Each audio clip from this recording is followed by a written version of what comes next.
الحمد لله رب العالمين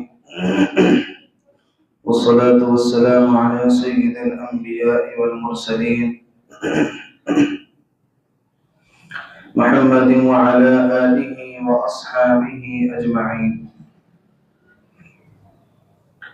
قال الله تبارك وتعالى في القرآن الكريم: أعوذ بالله من الشيطان الرجيم. بسم الله الرحمن الرحيم. وأقيموا الصلاة وآتوا الزكاة وأقرضوا الله قرضا حسنا.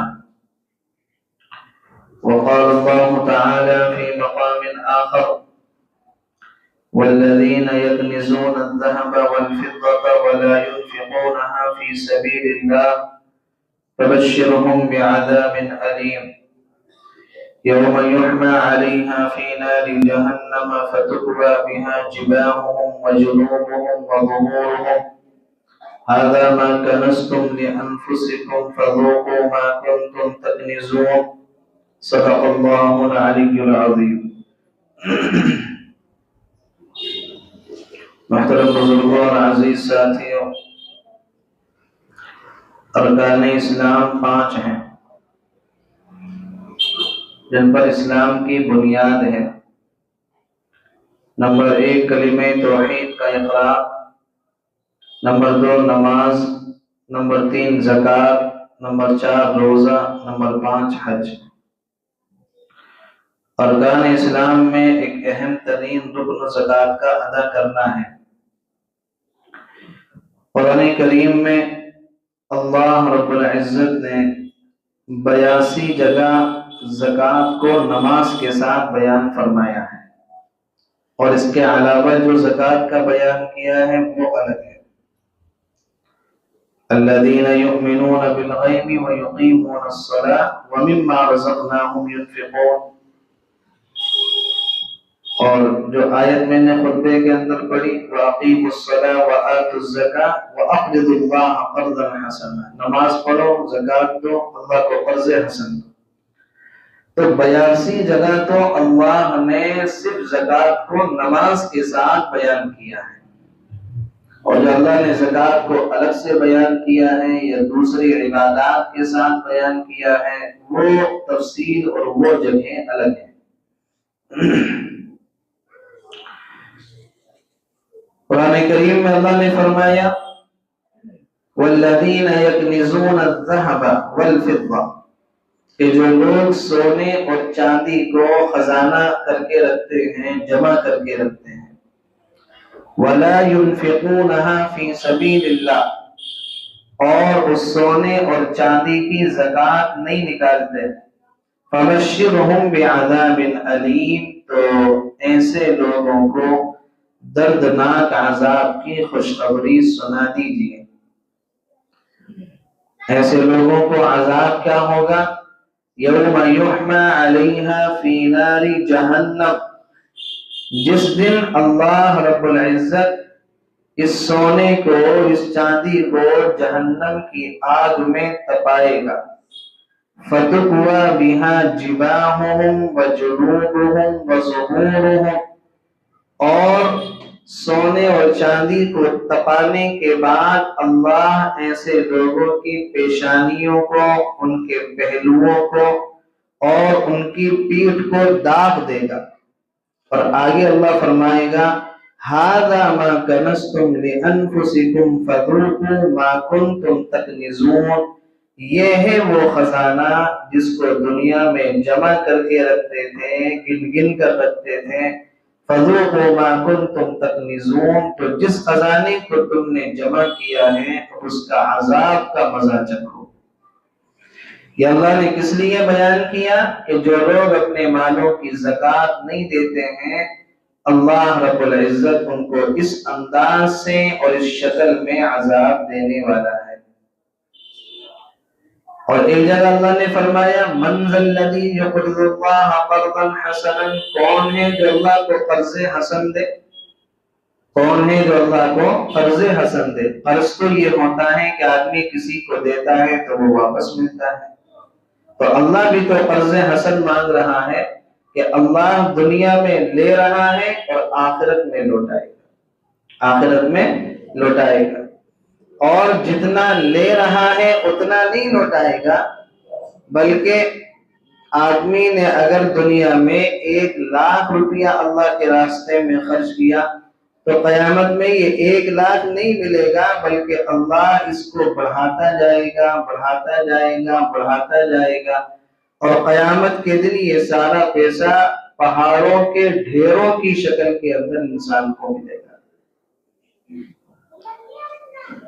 قرآن کریم میں اللہ رب العزت نے جگہ جگہ زکوٰۃ کو نماز کے ساتھ ذکر فرمایا کہ اپنے مالوں کی زکوٰۃ دو، اپنے مالوں کی زکوٰۃ دو، ہم نے جو تمہیں مال دیا ہے اس میں سے اللہ کے راستے میں کیا کرو، خرچ کرو۔ دوسری طرف حدیث شریف میں بھی اللہ کے نبی علیہ السلام نے زکوٰۃ کو بڑی تاکید کے ساتھ بیان کیا ہے۔ آپ نے فرمایا کہ جو آدمی اپنے مال کی زکوٰۃ نہیں نکالتا اللہ اس کی نماز کو قبول نہیں فرماتا۔ گویا نماز کی جو قبولیت ہے وہ اس بات پر اٹکی ہوئی ہے کہ آدمی اگر مالدار ہے، صاحب نصاب ہے، تو اپنے مال کی کیا نکالے، زکوٰۃ نکالے۔ اور ایک حدیث میں اللہ کے نبی نے فرمایا حسنوا اموالکم من الزکاۃ او کما قال، کہ اپنے مالوں کو زکوٰۃ ادا کرنے کے ذریعے سے محفوظ بناؤ، کہ زکوٰۃ ادا کرنے سے مال محفوظ ہو جایا کرتا ہے۔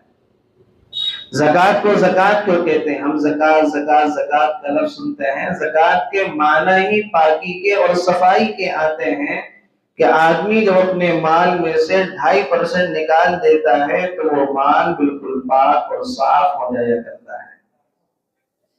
ایک حدیث میں اللہ کے نبی نے ارشاد فرمایا کہ اسلام کی تکمیل اس بات میں ہے کہ آدمی اپنے مالوں کی زکوٰۃ ادا کرے۔ یہ آدمی اسلام کو مکمل کرنے والا ہے کہ اپنے مال کی کیا کرے، زکوٰۃ ادا کرے۔ ایک حدیث میں اللہ کے نبی نے فرمایا کہ جو آدمی اپنے مال کی زکوٰۃ ادا کر دیا کرتا ہے تو مال کا شر اس سے ختم ہو جاتا ہے۔ مال کے اندر اللہ رب العزت نے شر رکھا ہے کہ یہ برائیاں لے کر آتا ہے، گناہ لے کر آتا ہے۔ جب آدمی زکوٰۃ ادا کر دیا کرتا ہے تو آدمی اس مال کے شر سے محفوظ ہو جایا کرتا ہے۔ ایک حدیث میں اللہ کے نبی نے فرمایا کہ زکوٰۃ اسلام کا بڑا مضبوط پل ہے، کہ آدمی پل کے ذریعے سے ایک جگہ سے دوسری جگہ جاتا ہے، وہی زکوٰۃ کا معاملہ ہے۔ ایک بزرگ ہیں، انہوں نے کہا ہے کہ ہم نے 5 چیزوں کو تلاش کیا، ان کو 5 جگہوں پر پایا۔ 5 چیزوں کو تلاش کیا، ہم نے اس کو 5 جگہوں پر پایا۔ اس میں سے ایک یہ ہے کہ ہم نے روزی کی برکت کو چاشت کی نماز میں پایا۔ روزی کی برکت کو چاشت کی نماز میں پایا۔ جس وقت تمام مسلمان چادر اوڑھ کر سوئے ہوئے ہوتے ہیں وہ وقت ہوتا ہے روزی کی برکت کا، کہ فجر کی نماز کے بعد روزیاں تقسیم ہوتی ہیں۔ تو انہوں نے کہا کہ ہم نے روزی کی برکت کس میں پائی؟ چاشت کی نماز میں پائی۔ تو انہوں نے اس میں ایک بات یہ بھی کی ہے کہ پل صراط پر آسانی سے گزرنا ہم نے صدقات اور زکوٰۃ کے اندر پایا، کہ جو آدمی یہ چاہتا ہے کہ وہ پل صراط پر آسانی کے ساتھ گزر جائے تو اس کو چاہیے کہ وہ صدقات اور زکوٰۃ کو خاص طور سے ادا کرے۔ اسی لیے اللہ کے نبی نے فرمایا نا، زکوٰۃ اسلام کا بڑا مضبوط پل ہے، وہ یہی ہے کہ جو آدمی زکوٰۃ ادا کرے گا وہ پل صراط کو آسانی سے پار کر جائے گا۔ تو یہ جگہ جگہ پر اللہ کے نبی علیہ السلام نے زکوٰۃ کی اہمیت کو بیان فرمایا کہ آدمی کو اللہ نے جو مال دیا ہے اس مال کے اندر کنجوسی نہ کرے، اس مال کے اندر بخل نہ کرے، اس مال میں اپنا دل تھوڑا نہ کرے، اس پر سانپ بن کے نہ بیٹھ جائے، بلکہ اس میں جو اللہ نے غریبوں کا حق رکھا ہے اس حق کو غریبوں تک پہنچانے کی کوشش کرے۔ اور زکوٰۃ کا مقصد کیا ہے؟ تؤخذ من اغنیائہم وترد علی فقرائہم، مالداروں سے لی جائے گی، غریبوں میں تقسیم کی جائے گی۔ یہ کیا ہے؟ یہ زکوٰۃ کا مقصد ہے۔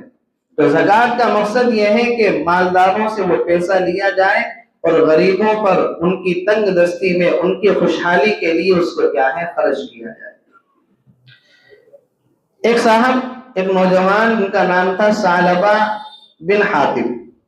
ثعلبہ نام کے 2 ہیں، ایک ہے ثعلبہ بن ابی حاتب، یہ بدری صحابی ہیں۔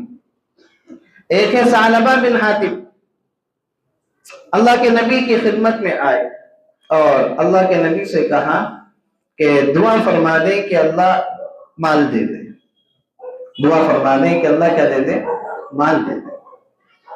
تو اللہ کے نبی علیہ السلام نے فرمایا کہ نہیں، ہماری زندگی تمہارے لیے عملی نمونہ نہیں ہے، اگر مال کوئی اچھی چیز ہوتی تو ہم اس کو اختیار کرتے۔ اللہ کے نبی علیہ السلام کی حالت تو یہ تھی، جب آپ دنیا سے رخصت ہوئے ہیں آپ کے پاس 3 درہم بھی نہیں تھے کہ آپ اس سے اپنا قرض ادا کر پاتے۔ جس رات آپ اس دنیا سے رخصت ہوئے اس رات میں آپ کے گھر کی حالت یہ تھی کہ چراغ کے اندر تیل تک نہیں تھا۔ آپ نے فرمایا کہ مال کو کیوں مانگتے ہو؟ مال جب آتا ہے تو شر لے کر آتا ہے، برائیاں لے کر آتا ہے، مال کا مانگنا کوئی اچھی چیز تو نہیں ہے۔ کہا کہ نہیں، آپ دعا فرما دیں کہ اللہ مجھے مال دے دے۔ اور اللہ کے نبی سے کیا کہہ رہے ہیں؟ وہ قرآن نے پورا نقشہ کھینچا ہے، وَمِنْهُمْ مَنْ عَاهَدَ اللَّهَ لَئِنْ آتَانَا مِنْ فَضْلِهِ لَنَصَّدَّقَنَّ وَلَنَكُونَنَّ مِنَ الصَّالِحِينَ، کہ لوگوں میں بعض لوگ ایسے بھی ہیں جو کہتے ہیں کہ اگر ہمیں مال مل گیا تو ہم خوب صدقہ کریں گے، خوب اللہ کے راستے میں خرچ کریں گے، خوب غریبوں کی مدد کریں گے، خوب غریبوں پر لٹائیں گے، وَلَنَكُونَنَّ مِنَ الصَّالِحِينَ، اور ہم ایسا کرنے کے بعد نیک لوگوں کی جماعت میں شامل ہو جائیں گے۔ تو ثعلبہ نے بھی اللہ کے نبی سے وہی کہا، دعا کرتے میں خوب صدقہ کروں گا، خوب غریبوں پر مال لٹاؤں گا۔ شروع میں اللہ کے نبی ان کو سمجھاتے رہے، انکار کرتے رہے۔ جب انہوں نے زیادہ ضد کی تو آپ نے دعا فرما دی کہ اللہ ثعلبہ کے مال میں برکت عطا فرما۔ اب دعا امام الانبیاء نے کی ہے تو اس کی قبولیت میں کوئی شک تو نہیں ہو سکتا، دعا اللہ نے قبول فرما لی۔ ثعلبہ کے پاس چند بکریاں تھیں، ان بکریوں کے اندر اضافہ ہوا، ان بکریوں کے اندر برکت ہونا شروع ہوئی، ان کی تعداد بڑھتی رہی بڑھتی رہی بڑھتی رہی۔ پہلے یہ ہوتا تھا کہ 5 نمازیں مسجد نبوی میں ہوتی تھیں، 5 نمازیں اللہ کے نبی کے پیچھے ہوتی تھیں۔ جب بکریوں میں اضافہ ہونے لگا، مال بڑھنے لگا، تو وہ مدینہ سے تھوڑا باہر چلے گئے اور انہوں نے وہاں پر زمین خرید لی، وہاں پر رہنے لگے۔ اب کیا ہو گیا کہ پہلے 5 نمازیں اللہ کے نبی کے پیچھے ہو رہی ہیں، اب یہ حالت ہو گئی کہ اب صرف جمعے میں حاضری ہو رہی، اب صرف جمعہ پڑھنے کے لیے آتے تھے۔ دعا نے اور اثر دکھلایا اور دعا میں برکت ہوئی، تو وہ جو جگہ لی تھی وہ بھی ناکافی ہو گئی، تو مدینے سے تھوڑا اور دور چلے گئے اور باہر چلے گئے، وہاں انہوں نے اپنا فارم ہاؤس بنایا اور وہیں پر جا کر رہنے لگے، وہیں پر بکریوں کے ساتھ زندگی بسر کرنے لگے۔ تو اب جمعہ کا بھی آنا ختم ہو گیا، اب سال میں 1 مرتبہ عید کی نماز کے لیے حاضری ہو جایا کرتی تھی۔ تو اللہ کے نبی علیہ السلام نے صحابہ سے پوچھا کہ ثعلبہ نظر نہیں آ رہے، ثعلبہ کہاں ہے؟ تو صحابہ نے کہا کہ جی وہ تو مال کی کثرت نے ان کو اتنا گھیر لیا کہ وہ تو مدینے سے باہر دور چلے گئے ہیں، وہیں پر رہ رہے ہیں۔ مال آتا نا تو مصروفیت لے کر آتا، جب مال آئے گا تو آدمی کی مصروفیت بڑھے گی، اور جب مصروفیت بڑھے گی تو پھر نمازوں کے اندر بھی خلل پڑے گا، روزوں کے اندر بھی خلل پڑے گا، اپنے عبادات میں سستی ہونے لگتی ہے، اللہ یہ کہ اللہ تعالیٰ کسی پر اپنا فضل فرما دے تو الگ بات ہے۔ قرآن نے ایسے لوگوں کی تعریف کی ہے، رجال لا تلہیہم تجارت ولا بیع عن ذکر اللہ، بعض لوگ ایسے بھی ہیں کہ ان کو تجارت اور بیع اللہ کے ذکر سے نہیں روکتی ہے، وہ اپنا کاروبار بھی کرتے ہیں، نمازیں بھی پابندی سے پڑھتے ہیں، روزے بھی پابندی سے رکھتے ہیں، تلاوت بھی پابندی سے کرتے ہیں، دین کے سارے کام کرتے ہیں، ورنہ اکثر و بیشتر یہی ہوتا ہے کہ جہاں مال بڑھا اور مصروفیت بڑھی، خود بخود عبادات کے اندر سستی جو ہے پیدا ہونے لگتی ہے۔ تو کہا کہ جی وہ تو مدینے سے دور چلے گئے، وہ تو وہیں پر رہ رہے ہیں۔ اللہ کے نبی نے 3 مرتبہ فرمایا، یا ویح ثعلبہ، یا ویح ثعلبہ، یا ویح ثعلبہ، ثعلبہ پر افسوس ہے، ثعلبہ پر افسوس ہے، ثعلبہ پر افسوس ہے۔ اسی درمیان میں اللہ کی طرف سے زکوٰۃ کے احکام نازل ہو گئے، تو آپ صلی اللہ علیہ وسلم نے زکوٰۃ کی پوری تفصیل لکھی اور قبیلہ جوہنی کے 2 لوگوں کو بلایا۔ قبیلہ جوہنی کے آج بھی ایک امام حرم شریف کے اندر موجود ہیں، شیخ عبداللہ عواد الجوہنی، یہ اسی قبیلے کے۔ تو 2 لوگوں کو بلایا اور کہا کہ اس حساب سے لوگوں سے ان کے مال میں زکوٰۃ وصول کر کے لے کر آؤ۔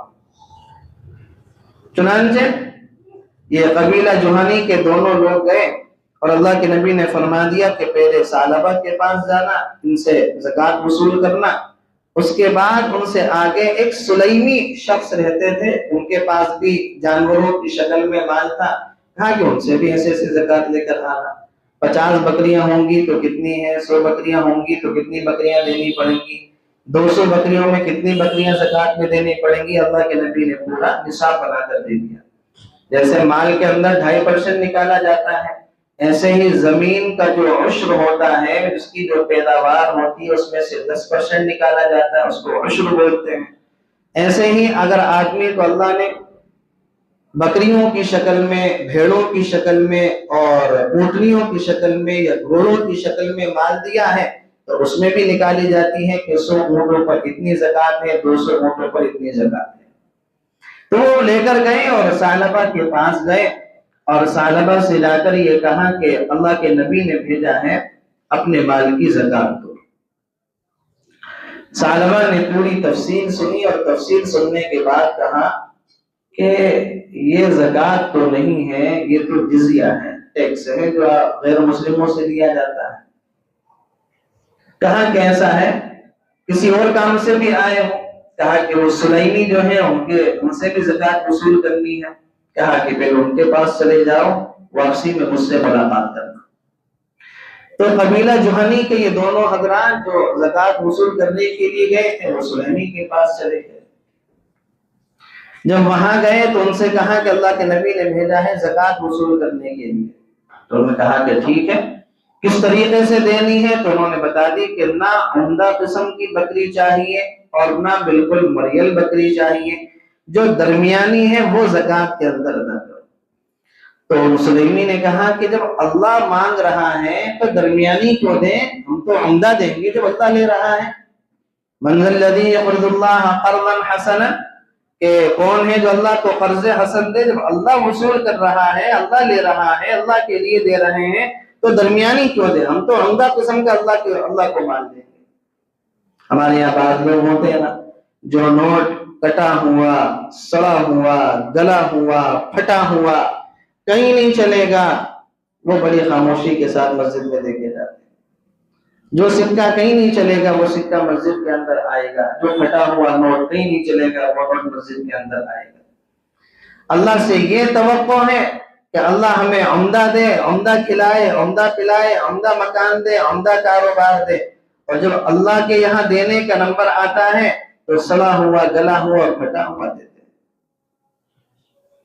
مسجد نبوی کے اندر بعض لوگوں کی، صحابہ کی یہ عادت تھی کہ وہ دیوار پر کھجور کے خوشے لٹکا دیا کرتے تھے۔ اصحاب صفہ جو تھے، جن کے کھانے پینے کا کوئی خاص نظم نہیں ہوتا تھا، تو ان خوشوں میں ڈنڈی مارا کرتے تھے، جو کھجوریں گر جایا کرتی تھی وہ کھا لیا کرتے تھے۔ تو صحابہ کرام جو تھے وہ عمدہ قسم کا خوشہ کھجور کا ٹانگا کرتے تھے۔ جن لوگوں کے دل اللہ کے راستے میں دیتے ہوئے کٹتے تھے تو وہ ردی قسم کی کھجوریں اور خراب قسم کی کھجوروں کا جو خوشہ ہوتا تھا وہ ٹانگ دیا کرتے تھے۔ تو اللہ کے نبی علیہ السلام ایک مرتبہ مسجد میں داخل ہوئے تو آپ نے دیکھا کہ خوشہ جو ہے وہ ردی قسم کی کھجوروں کا ٹنگا ہوا ہے۔ تو آپ نے فرمایا کیا ہی بہتر ہوتا کہ یہ عمدہ قسم کی کھجوروں کا خوشہ ٹانگ دیتا، اور اس کے بعد اللہ کے نبی نے فرمایا کہ اس کو جنت کے اندر بھی ردی قسم کی ہی کھجوریں ملیں گی، اس کو جنت کے اندر بھی ردی قسم کی ہی کھجوریں ملیں گی۔ تو دنیا میں جب ردی مال دو گے تو ردی ہی پاؤ گے، جب عمدہ دو گے تو عمدہ پاؤ گے۔ تو انہوں نے کہا جب اللہ مانگ رہا ہے تو درمیانی مال کیوں، ہم تو عمدہ مال اللہ کو دیں گے۔ اور کہا کہ یہ بکریوں کا ریوڑ ہے، جو بکری تمہیں اس میں پسند ہو وہ بکری لے جاؤ۔ چنانچہ انہوں نے وہ زکوٰۃ کا مال وصول کیا، واپس ثعلبہ کے پاس آ گئے۔ جب ثعلبہ کے پاس آئے تو ثعلبہ سے کہا کہ نہیں اپنے مال کی زکوٰۃ دو، تو ثعلبہ نے کہا کہ وہ ابھی ہم نے جو ہے حساب نہیں لگایا، جب ہم حساب لگا لیں گے تب ہم جو ہے زکوٰۃ کا مال پہنچا دیں گے۔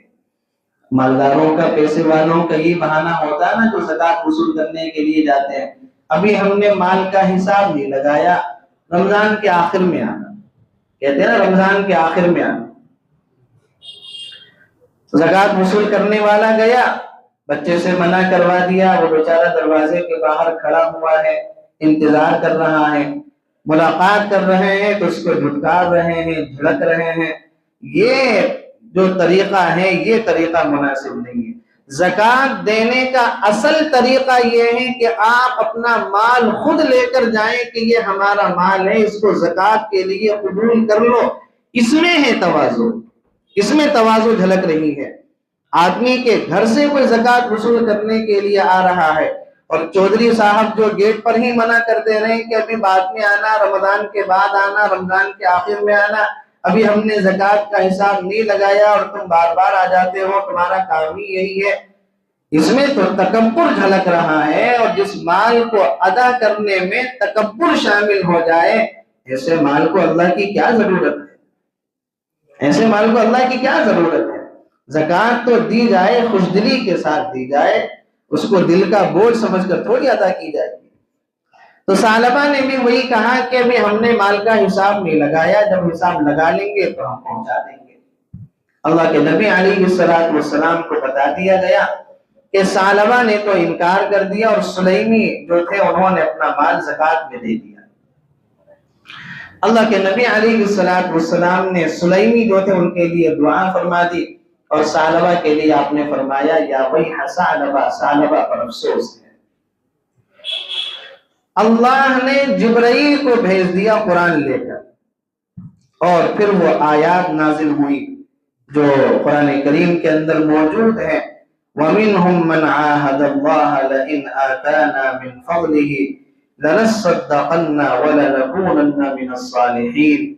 لوگوں میں بعض لوگ ایسے بھی ہیں، اللہ فرما رہا ہے کہ جب ان کو مال نہیں ملا تھا تو نبی سے آ کر کہہ رہے تھے دعا کر دو اللہ ہمیں اپنا فضل دے دے، مال دے دے، دولت دے دے، لَنَصَّدَّقَنَّ ہم ضرور بالضرور خوب خرچ کریں گے، وَلَنَكُونَنَّ مِنَ الصَّالِحِينَ اور خرچ کرنے کے بعد نیک لوگوں میں شامل ہو جائیں گے۔ لیکن کیا ہوا؟ اللہ نے فرمایا فَلَمَّا آتَاهُم مِّن فَضْلِهِ بَخِلُوا بِهِ وَتَوَلَّوْا وَهُمْ مُعْرِضُونَ۔ جب ہم نے ان کو اپنا فضل دیا، مال دی، دولت دی، کیا کیا؟ بخل سے کام لیا، کنجوسی سے کام لیا، اور پیٹھ کو پھیر لیا، اور کیا ہے مال دینے سے انکار کر دیا۔ کیوں؟ فَأَعْقَبَهُمْ نِفَاقًا فِي قُلُوبِهِمْ إِلَى يَوْمِ يَلْقَوْنَهُ بِمَا أَخْلَفُوا اللَّهَ، اس وجہ سے کہ اللہ نے ان کے دلوں میں قیامت تک کے لیے نفاق کو ڈال دیا۔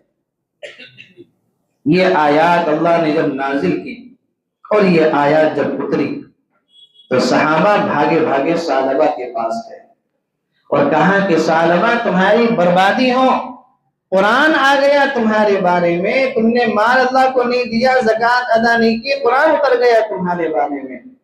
ثعلبہ کو جب پتا چلا تو اپنا مال زکوٰۃ کا جلدی سے حساب لگا کے مدینۃ المنورہ اللہ کے نبی کی خدمت میں حاضر ہوئے، اور اللہ کے نبی سے فرمایا کہ یہ ہمارا زکوٰۃ کا مال ہے، اس کو قبول فرما لیجیے۔ آپ نے فرمایا اللہ نے تمہارا مال قبول کرنے سے ہمیں منع کر دیا ہے، اب تمہارا مال ہم قبول نہیں کریں گے۔ ثعلبہ نے یہ سنا تو مٹی اٹھا کر اپنے سر پر ڈالی، ہائے افسوس، ہائے افسوس، منت کی، سماجت کی، روئے گڑ گڑائے، اللہ کے نبی مال کو قبول فرمانے، مال کو قبول فرمانے۔ آپ نے فرمایا کہ اللہ نے منع کر دیا ہے کہ ہم تمہارا مال قبول نہیں کریں گے۔ اس سے بڑی بدبختی آدمی کی کیا ہو کہ اللہ اس کے مال کو قبول کرنے سے منع فرما دے۔ کہیں ایسا تو نہیں کہ ہم زکوٰۃ دے رہے ہیں اور بوجھ سمجھ کر دے رہے ہیں، تاوان سمجھ کر دے رہے ہیں، خوش دلی سے نہیں دے رہے، دل کی تنگی کے ساتھ دے رہے ہیں. کہیں ایسا تو نہیں ہو رہا کہ ظاہری اعتبار سے تو ہمارے پاس سے زکوٰۃ ادا ہو رہی ہو لیکن بوجھ سمجھنے کی وجہ سے اللہ کی بارگاہ میں وہ رد کی جا رہی ہو؟ کہیں ایسا تو نہیں ہو رہا. ثعلبہ کے ساتھ بھی تو یہ ہوا نا کہ زکوٰۃ کو بوجھ سمجھا، کہا کہ یہ تو ٹیکس ہے، یہ تو جزیہ ہے. اللہ نے فرمایا کہ اچھا وہ تمہارے مال کو قبول ہی نہیں کرتے، منع کر دیا اپنے پیارے نبی سے، تب اس کے مال کو قبول مت کرنا. بہت روئے گڑ گڑائے، اللہ کے نبی علیہ السلام نے منع فرما دیا. یہاں تک کہ آپ اس دنیا سے رخصت ہو گئے، اللہ کے پاس چلے گئے. اس کے بعد دور آیا حضرت ابو بکر صدیق رضی اللہ عنہ. حضرت کی مدت خلافت 2.5 سال ہے. ہر سال آتے تھے، حضرت ہمارے مال کو قبول کر لو، ہماری زکوٰۃ کو وصول کر لو.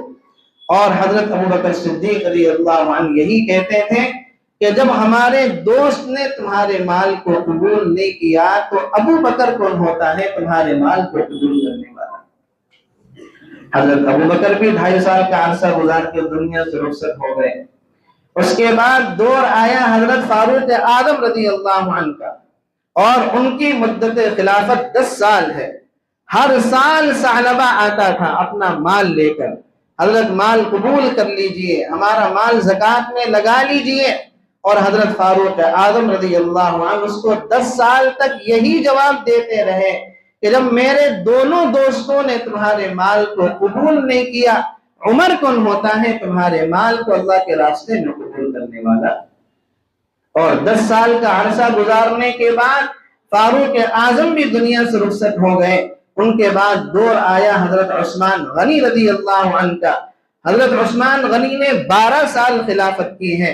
ہر سال ثعلبہ آتا تھا، قبول کر لو ہمارے مال کو اللہ کے واسطے، ہماری زکوٰۃ کو قبول کر لو. اور حضرت عثمان غنی کا یہی جواب ہوتا تھا جب میرے تینوں دوستوں نے تمہارے مال کو قبول نہیں کیا، عثمان کون ہوتا ہے تمہارے مال کو قبول کرنے والا؟ اور نتیجہ یہ نکلا کہ حضرت عثمان غنی رضی اللہ عنہ کے یہ زمانے میں یہ شخص دنیا سے مر گیا اس حال میں کہ پھر اللہ نے اس کے مال کو قبول نہیں کیا، اس کے مال کو قبول نہیں کیا. اس وجہ سے زکوٰۃ کو بوجھ سمجھنے کی وجہ سے، تاوان سمجھنے کی وجہ سے ہمارے بعض نادان مسلمان بھی یہ سمجھتے ہیں کہ زکوٰۃ ادا کر رہے ہیں تو مال کم ہو رہا ہے، بوجھ سمجھتے ہیں، اس کو بھاری سمجھتے ہیں. اللہ قرض حسن مانگ رہا ہے، جو اللہ قرض مانگ رہا ہے تو قرض کو لوٹایا جاتا ہے، اور اللہ اس قرض کو لوٹائے گا، قیامت کے دن لوٹائے گا، اور اتنے بڑے اجر و ثواب کی شکل میں لوٹائے گا کہ آدمی یہ تمنا کرے گا کہ کاش دنیا میں اس کی کوئی دعا قبول ہی نہ ہوئی ہوتی کہ آج آخرت میں اس کے ڈھیروں ثواب ملتا ہے. تو اس لیے رمضان کا مہینہ، اس مہینے کے اندر جہاں روزے رکھے جاتے ہیں، تراویح پڑھی جاتی ہے، دوسری عبادات انجام دی جاتی ہیں، مسلمان اپنے مالوں کی زکوٰۃ بھی نکالتے ہیں.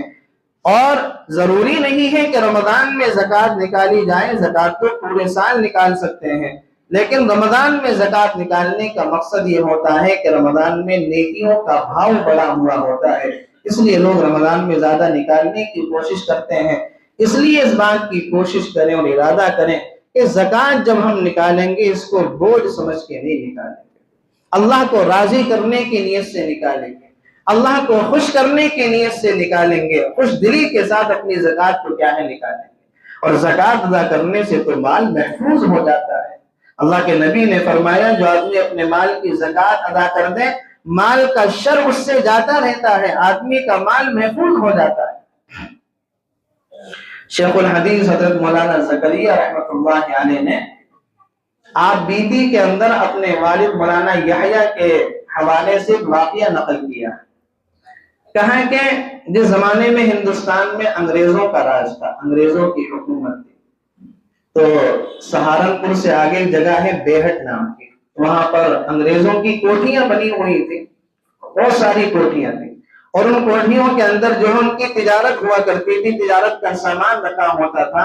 اور یہ انگریز جو ہوتے تھے یہ زیادہ تر کلکتہ میں رہتے تھے، اس لیے کہ سمندری راستے سے ان کے مال آتے تھے، یا کچھ دہلی کے اندر رہتے تھے.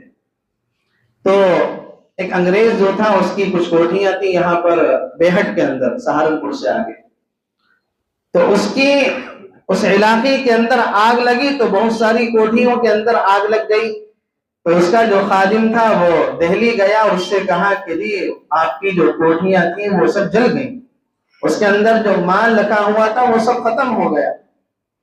مولانا زکریا نے لکھا ہے کہ وہ انگریز کچھ لکھ رہا تھا، اس نے ایک مرتبہ کہا وہ لکھتا رہا، دوسری مرتبہ کہا وہ لکھتا رہا، تیسری مرتبہ اس کے خادم نے کہا وہ تب بھی لکھتا رہا، اور جب اس نے چوتھی مرتبہ کہا کہ حضرت کچھ دیکھیں آپ کا سارا مال جل گیا، آپ کی کوٹھیاں جل گئیں، تو انگریز نے کہا کہ میرا مال اور میرے جو کوٹھیاں ہیں وہ نہیں جل سکتی، اس لیے کہ میں مسلمانوں کے حساب سے اپنے مال کی زکوٰۃ نکالتا ہوں. یہ کون کہہ رہا ہے؟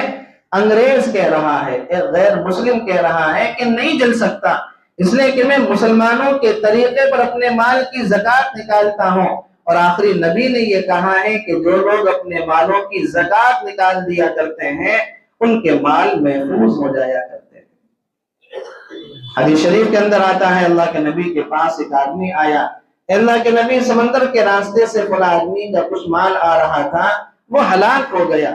آپ نے فرمایا بر اور بحر، خشکی اور سمندر میں جہاں بھی مال ہلاک ہوتا ہے وہ اس وجہ سے ہلاک ہوتا ہے کہ آدمی اس مال کی زکوٰۃ نہیں نکالتا، آدمی اس مال کی زکوٰۃ نہیں نکالتا. اب آپ جو ہے حکومتوں کو کوستے رہو، چوروں کو کوستے رہو، ڈکیتوں کو کوستے رہو، لوگوں کو تانے دیتے رہو، نقصان جو ہوتا ہے مال کا میں نہیں کہہ رہا، امام الانبیاء حضرت محمد مصطفیٰ صلی اللہ علیہ وسلم کہہ رہے ہیں کہ جو آدمی اپنے مال کی زکوٰۃ نہیں نکالتا بر اور بحر، خشکی اور تری میں اس کا مال کیا ہے؟ ہلاک ہو جایا کرتا ہے. یا تو زکوٰۃ نہیں نکالتا یا زکوٰۃ نکال رہا ہے اندازے سے نکال رہا ہے، جیسے ہمارے بہت سارے مسلمان ہیں، کسی کو 100 دے دیے، کسی کو 200، کسی کو 500، رمضان میں 10-12 ہزار روپے خرچ کر دیے کہ جی زکوٰۃ نکال دی، کہ جی نکال دی، اندازے سے نکال دی. اندازے سے زکوٰۃ نہیں نکالی جاتی، زکوٰۃ حساب لگا کر نکالی جاتی ہے. اگر آپ کے 10,000 روپے زکوٰۃ کے نکالنے کے لیے بنتے تھے اور آپ نے 9,999 نکال دیے، 1 روپیہ بھی اگر آپ نے کم نکالا ہے تو وہ بھی زکوٰۃ نہ نکالنے کے زمرے میں آئے گا، اس کا بھی کوئی فائدہ نہیں ہے.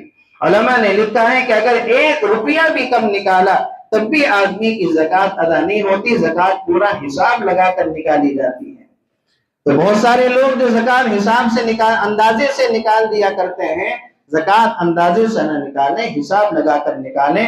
اور چونکہ زکوٰۃ ادا کرنے سے آدمی کا مال محفوظ ہو جاتا ہے، آدمی کے مال میں ترقی ہوتی ہے، آدمی کے مال میں بڑھوتری ہوتی ہے، آدمی بلاؤں سے آفات سے بچ جایا کرتا ہے.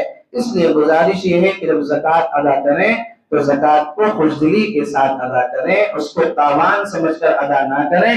جو زکوٰۃ وصول کرنے کے لیے آپ کی خدمت میں آ رہے ہیں ان کو جھڑکے نہیں. بعض لوگوں کا یہ مزاج ہوتا ہے کہ جو لوگ زکوٰۃ وصول کرنے کے لیے فقراء آتے ہیں، مدارس کے سفراء آتے ہیں، ان کو جھڑکتے ہیں، ان کو کمتر سمجھتے ہیں، ان کو نیچا سمجھتے ہیں. یہ طریقہ نہیں ہونا چاہیے. کہیں ایسا نہ ہو کہ اللہ تعالی ہمارے ایک عمل کی وجہ سے ہمارے سارے مال پر پانی پھیر دے. اس لیے زکوٰۃ ادا کریں، خوشدلی کے ساتھ ادا کریں. اللہ تعالیٰ سے دعا ہے کہنے سننے سے زیادہ عمل کرنے کی توفیق نصیب فرمائے، اور اللہ تعالیٰ ہم تمام مسلمانوں کی زکوٰۃ کو اپنی بارگاہ میں بے انتہا قبول فرمائے.